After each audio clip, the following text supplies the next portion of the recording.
Hello बच्चों, चलिए प्रश्न को देखते हैं। प्रश्न है आयरन O2CN4Cl4 माइनस का IUPAC नाम है।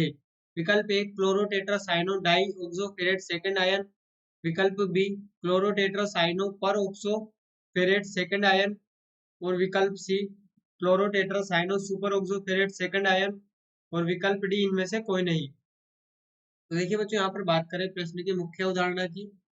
मुख्य अवधारणा मुख्य अवधारणा तो बच्चों यहाँ पर समझे कि हमें तो यहाँ पर यूज दिया गया है Fe।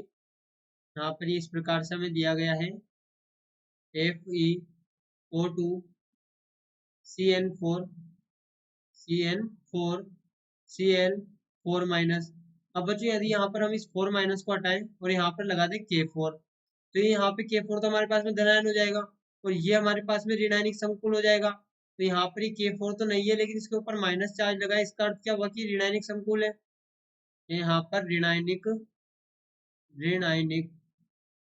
संकुल है। अब बच्चों ऋणायनिक संकुल का नामकरण हम किस प्रकार से करते हैं। यहाँ पर ऋणायनिक संकुल में हम सबसे पहले तो लिगेंड का नाम लिखते हैं। यहाँ पर हम लिगेंड का नाम लिखते हैं, लिगेंड। और बच्चों यहाँ पर देखिए, लिगेंड के नाम के बाद यहाँ पर हमारे पास में लिगेंड होगा। लिगेंड के नाम के बाद यहाँ पर हम लिखते हैं सेंट्रल मेटल आयन यानी केंद्रीय धातु आयन, केंद्रीय धातु, केंद्रीय धातु।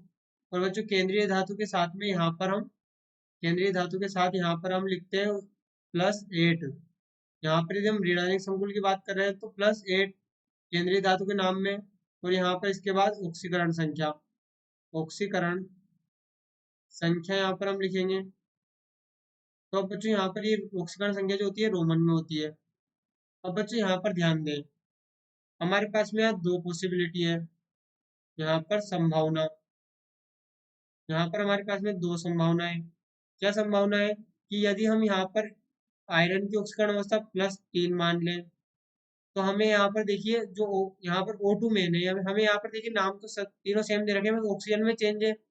तो ऑक्सीजन हम कैसे पता करेंगे कि डाइऑक्साइड है, परोक्साइड है या सुपर ऑक्साइड है। तो देखिए यहाँ पर हम लिखेंगे आयरन की ऑक्सीकरण अवस्था यदि +3 मान लें तो X, और यहाँ पर Cn-1 होता है, तो ये 4 Cn दिए गए हैं तो -4, और -Cl का होगा यहाँ पर -1, और ये पूरा बराबर होगा -4 के। तो बच्चों यहाँ से हमें जो x प्राप्त होगा वो होगा प्लस, यहाँ पर ये जो हमें प्राप्त होगा x, ये यहाँ पर -2 होगा, और -2 का अर्थ होगा ये O2 2 माइनस, यानी कि ये परोक्साइड होगा, परोक्साइड, पर ऑक्साइड यहाँ पर ये हो सकता है। दूसरी संभावना की बच्चों यहाँ पर बात करें तो दूसरी संभावना यहाँ पर हो सकती है, ये संभावना, दूसरी संभावना यहाँ पर हो सकती है कि ये Fe बराबर +2 यदि मान ले, तो यहाँ पर +2 + x -4 -1 बराबर -4। यहाँ पर Cn का -4 होगा, क्लोरीन का -1 होगा, और यहाँ पर बराबर ये पूरा -4 क्यों होगा। तो यहाँ से देखिए बच्चों, यहाँ से हमें x प्राप्त होगा -1, x यहाँ से हमें -1 प्राप्त होगा। इसका अर्थ क्या हुआ कि ये O2 माइनस होगा, जो कि एक सुपर ऑक्साइड है, सुपर ऑक्साइड है, सुपर ऑक्साइड। अब बच्चों हम कैसे पता करें कि यहाँ पर हम सुपर ऑक्साइड लेना है या फिर हमें यहाँ पर परऑक्साइड लेना है। तो बच्चों यहाँ पर ध्यान दें कि इसे हम इससे पता करेंगे कि हमें यहाँ पर जो विकल्प दिए गए हैं, विकल्प में देखिए आयरन जो दे रखा है, आयरन की ऑक्सीकरण संख्या हम लिखते हैं पीछे। यहाँ पर जो केंद्रीय धातु है इसकी ऑक्सीकरण संख्या रोमन में लिखते हैं। तो केंद्रीय धातु हमारे पास में आयरन है, और आयरन के पीछे देखिए दिया हुआ है सेकेंड सेकेंड सेकेंड, ये हमने यहाँ पर पहले ही मार्क किया था, सेकेंड सेकेंड और सेकेंड। यानी कि हम कह सकते हैं कि जो आयरन की संभावित ऑक्सीकरण संख्या होगी वो यहाँ पर +2 होगी, क्योंकि नाम में भी +2 है, वरना हम ऐसे कैसे पता करेंगे कि प्रोक्साइड होगा या सुपर ऑक्साइड। तो यहाँ पर बच्चों हमारे पास में जो ये होगा, ये यहाँ पर सुपर ऑक्साइड होगा, यहाँ पर ये सुपर ऑक्साइड होगा, पेरोक्साइड नहीं होगा। ये भी हमने देख लिया कि क्यों नहीं होगा, यहाँ पर ये हमारे पास में सुपर ऑक्साइड होगा। अब जब सुपर ऑक्साइड है तो बच्चों इसका नामकरण देखिए हम किस प्रकार से करेंगे। यहाँ पर FeO2 CN4 Cl, तो यहाँ पर ये -4, अब इसका नामकरण किस प्रकार करेंगे, सबसे पहले तो लिगेंड का नाम लिखेंगे। लिगेंड में हम यहाँ पर अल्फाबेटिक ऑर्डर से जब लिखेंगे तो यहाँ पर हम लिखेंगे, देखिए क्लोरो क्लोरो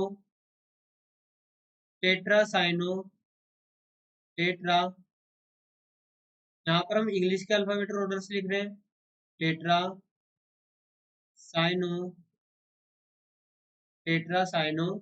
उसके पश्चात बच्चों यहाँ पर super oxide super oxide super oxide, और आयरन को हम कहते हैं फेरेट फेर एट हम वहाँ यहाँ पर अनुलग्न लगाते हैं तो यहाँ पर हम इसको कहते हैं फेरेट